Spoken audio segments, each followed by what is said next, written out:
ঠিক আছে, তোমাকে তাহলে অশান্ত মনকে শান্ত করার একটা থিওরি শিখিয়ে দিই। খুব মন দিয়ে শুনবে। চুপচাপ এখানে বসে থাকবে, নড়াচড়া করবে না, ওকে? হুম। মন যখন খুব অশান্ত থাকবে তখন ওই যে সামনে পানি আছে না, পানির দিকে একদম স্থির দৃষ্টি নিয়ে তাকিয়ে থাকবে। আর মন থেকে সমস্ত অশান্ত ভাবনাগুলো দূরে সরিয়ে দেবে। তোমার দৃষ্টি থাকবে স্থির, কিন্তু বাতাসে পানিটা অল্প অল্প কাঁপবে, টলমল করবে।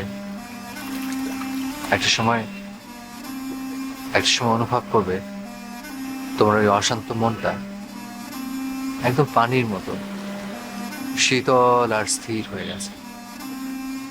বুকের মাঝে এটা হিম শীতল পরশ অনুভব করবে।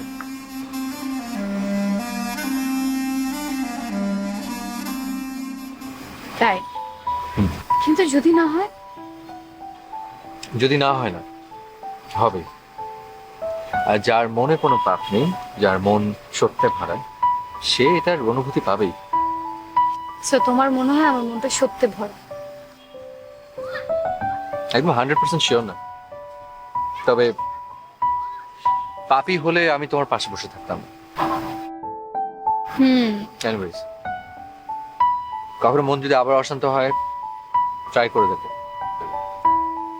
আর যদি না হয় না, একদম বস্তায় ভরে পানিতে ফেলে দিব। আচ্ছা শোনো, কালকে তুমি আমাদের বাসায় আসবে। ফোনটা তো আমি অ্যাড্রেস করে দিই।